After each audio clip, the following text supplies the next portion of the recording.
રાજપીપળાના મહારાજા વિજયસિંહજી દ્વારા બનાવવામાં આવેલ બેન્ડસ્ટેન્ડ ખાતે ફરી એકવાર સંગીતની સુરાવલી સાંભળવા મળશે। મ્યુઝિકથી આ બેન્ડસ્ટેન્ડ ગૂંજી ઉઠશે। 104 વર્ષ પહેલા રાજપીપળાના મહારાજા વિજયસિંહજી દ્વારા આ બેન્ડસ્ટેન્ડ બનાવવામાં આવ્યું હતું અને જે વર્ષો વીતતા સરકાર હસ્તક ગયું અને અહીં સંગીતની સુરાવલી બંધ થઈ ગઈ।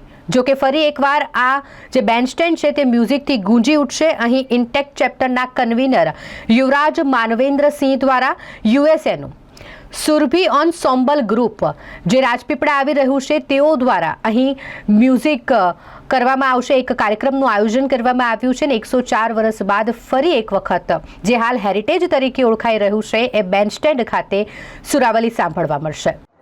અત્યારે અમે અહીંયા બેન્ડસ્ટેન્ડમાં ઊભા છે જે વિનાયકરાવ ગાર્ડન પબ્લિક ગાર્ડનમાં એક હેરિટેજ બિલ્ડિંગ બનાવેલું છે।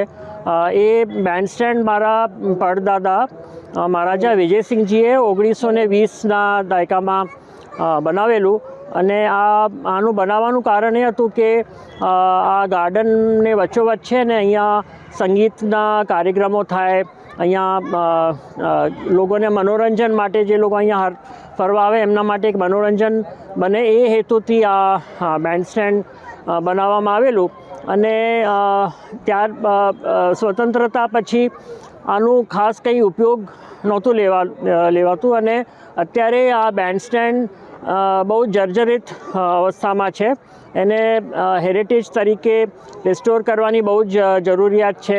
નગરપાલિકાને તો અમે વાત કરી છે પણ અમે INTACH Indian National Trust for Art and Cultural Heritage છે જેના માટે અત્યારે જ મને નર્મદા ચેપ્ટર માટે કન્વીનર તરીકે મારી નિમણૂક થઈ છે। તો અમે ઇન્ટેકના દ્વારા આ બેન્ડસ્ટેન્ડને ફરીથી એનું જીર્ણોદ્ધાર કરીશું અને રિસ્ટોર કરીશું અને આગળના દિવસોમાં મારી ઈચ્છા છે કે આ બેન્ડસ્ટેન્ડનો ઉપયોગ થાય। જે હેતુથી બનાવવામાં આવેલું એ હેતુથી અહીંયા સંગીતના બીજા પણ અન્ય કાર્યક્રમ થાય, મનોરંજનના કાર્યક્રમો થાય, જેથી આ જગ્યાનું એક સરસ ઉપયોગ થાય અને લોકોને પણ અહીંયા જે આવે છે એ લોકોના માટે પણ એક સરસ એક જગ્યા બને જ્યાં લોકો આવીને એનો લાભ લઈ શકે। ખાસ કરીને શું કાર્યક્રમ છે આવતીકાલે અમે ઇન્ટેકના દ્વારા એક કાર્યક્રમ કરવાના છે। ભારતમાં પ્રથમવાર આંતરરાષ્ટ્રીય કલાકારો 6 દેશોમાંથી આવવાના છે। America, Palestine, Lebanon, Argentina, Mexico, Spain આ 6 દેશોમાંથી કલાકારો આવવાના છે અને એ લોકો એમની કલા પ્રસ્તુત કરશે। ભારતીય કલા પણ કરવાના છે જેમાં વીણા વગાડવાના છે, મૃદંગ, તબલા, ભારતનાટ્યમ ડાન્સ, આફ્રિકન ડ્રમ વગાડવામાં આવશે, ગિટાર, મેન્ડોલિન અને લેબનનના ડાન્સ, મેક્સિકોના ડાન્સ, સ્પેનના ડાન્સ એની બધી પ્રસ્તુતિ અહીંયા 11 આર્ટિસ્ટના દ્વારા અહીંયા થઈ રહી છે। ખાસ કરીને શું કહેશો રાજપીપળાની પ્રજા માટે? હું રાજપીપળાની પ્રજાના માટે એ જ કહીશ કે આપણી જે જૂની ઇમારતો છે રાજપીપળામાં એની કાળજી રાખવી આપણી જવાબદારી છે। અહીંનો જે વારસો છે જે મારા પડદાદા જે અહીંયા રાજપીપળા નગર વસાવ્યું છે અને એને આપણે જીવત રાખવું છે।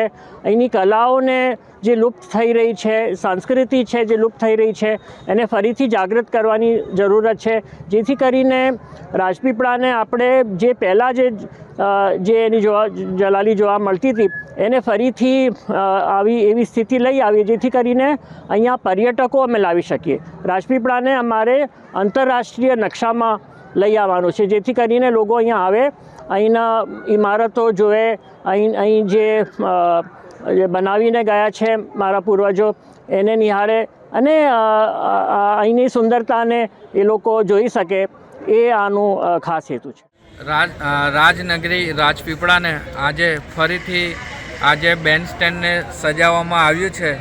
આ બેન્ડસ્ટેન્ડ જે હેતુથી જે તે સમયે બનાવવામાં આવ્યો હતો ફરીથી આ 104 વર્ષ પછી આપણે એને મૂળ સ્વરૂપમાં જોઈ રહ્યા છીએ અને આજે એનો ફરીથી એનો એક જે હેતુ માટેને બનાવવામાં આવ્યો હેતુના બનાવવા માટે આજે આપણા રાજપીપળાના રાજાશ્રી માનવેન્દ્રસિંહ દ્વારા ફરીથી એક પ્રયાસ કરવામાં આવ્યો છે કે જે તે વખતે વિજયસિંહ રાજાએ આ સરસ સુંદર ગાર્ડન બનાવીને આનંદ પ્રમોદ માટે રાજપીપળાની જનતા માટે ખુલ્લું મૂકેલું અને વખતો વખત સમય જતાં આની કાળજી જે તે વખતે રાખવી જોઈએ તે રાખવામાં નથી આવી, પરંતુ ફરીથી આ જ ફેમિલીને આ પરિવારને એક સુવિચાર આવ્યો અને આપણા રાજપીપળાની જે ઐતિહાસિક ઇમારતો છે, રાજા વખતના સમયમાં જે કંઈ બિલ્ડિંગો બનાવેલી છે એ ઇમારતોને સાચવવાની ને એને મેન્ટેન રાખવાની અને એને જીવંત રાખવાની જવાબદારી આ પ્રજાની ને જે તે શાસન કરતા જે અધિકારી વર્ગ છે તેઓની બને છે.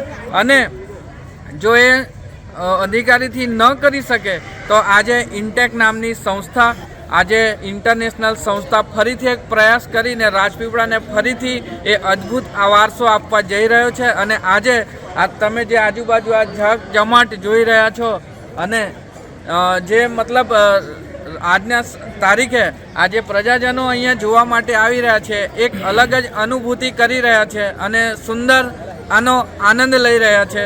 તો રાજા સાહેબનો, માનવેન્દ્ર સાહેબનો ફરીથી ખૂબ ખૂબ આભાર માનીશું કે આપે આ એક સરસ વસ્તુ, એક સુંદર વિચાર આપના મગજમાં આવ્યો અને આપે ફરીથી સરસ આ એક સારું કાર્ય કર્યું છે, એ બદલ એમને ખૂબ ખૂબ અભિનંદન.